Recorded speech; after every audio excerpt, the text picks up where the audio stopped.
കുറച്ച് ഗ്യാപ്പിന് ശേഷം നമ്മൾ വീണ്ടും വ്ളോഗിങ് കയറിക്കാണ്. അപ്പൊ ഈ ഒരുങ്ങി മാറ്റി പോണത് വേറെ എവിടേക്കല്ല, പത്തിരിപ്പാലുള്ള ഇഫ മേക്ക് ഓവർക്കാണ് കേട്ടോ. അപ്പൊ നമ്മൾ കുറേ ആയി ഫേസിൽ എന്തെങ്കിലും ഒരു ട്രീറ്റ്മെന്റ് ചെയ്യണം വിചാരിക്കും. ഫേസിൽ മൊത്തം ബ്ലാക്ക് ഹെഡ്സ് വന്നിട്ട് കുറച്ച് അലങ്കോലായി കിടക്കുകയായിരുന്നു. അതേപോലെ തന്നെ ഡാർക്ക് സർക്കിൾസ് നല്ലോണം വന്നിട്ടുണ്ടായിരുന്നു. അപ്പൊ മൊത്തത്തിലുള്ള ട്രീറ്റ്മെന്റ് എടുക്കാൻ വിചാരിച്ചു. അപ്പൊ ഇത് വന്നിട്ടുള്ളത് ഹൈഡ്രാ ഫേഷ്യൽ ചെയ്യാൻ വേണ്ടിയിട്ടാണ് കേട്ടോ. നമുക്ക് ഈ മുഖത്ത് ഇങ്ങനെ ഓരോന്നും ചെയ്യുമ്പോൾ ഭയങ്കര ഒരു സുഖമാണ്. എല്ലാവർക്കും ഉണ്ടോന്ന് അറിയില്ല, എനിക്ക് നല്ല ഇഷ്ടമാണ് കേട്ടോ ഈ മുഖത്ത് എന്തെങ്കിലും ഇങ്ങനെ ചെയ്യുന്നത്. അങ്ങനെ ഓരോരോ സ്റ്റെപ്പായിട്ട് ചെയ്യാൻ തുടങ്ങി. അപ്പൊ ഈ ഇഫ മേക്ക് ഓവറിനെ കുറിച്ച് പറയാനാണെന്നുണ്ടെങ്കിൽ നല്ലൊരു സർവീസ് ആണ് കേട്ടോ അവര് തരുന്നത്. നമുക്ക് ഫ്രണ്ട്ലി ആയിട്ട് തന്നെ എല്ലാം ഡീൽ ചെയ്തിട്ട് നമുക്ക് വരാൻ പറ്റും കേട്ടോ. പിന്നെ കുറച്ചു നേരം എന്നെ പ്രേതത്തിനെ പോലെ ഇതേപോലെ ഇരുത്തി കുറച്ച് കളറൊക്കെ വെച്ച് അപ്പൊ എല്ലാരും പറഞ്ഞ പോലെ തന്നെ നേരെ ഇഫ മേക്ക് ഓവർക്ക് വിട്ടോട്ടോ. പിന്നെ അവിടുന്ന് കഴിഞ്ഞ് നേരെ പാനിപ്പൂരിന്റെ ക്രേവിങ്സ് എന്താണെന്നറിയില്ല, കഴിച്ചിട്ട് കുറേ ആയിക്കോളൂ കേട്ടോ.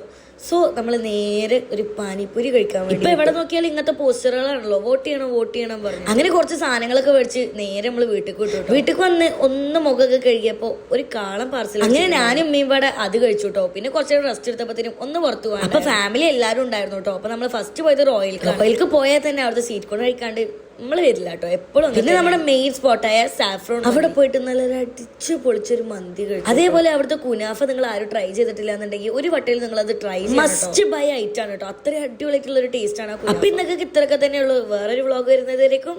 ബൈ.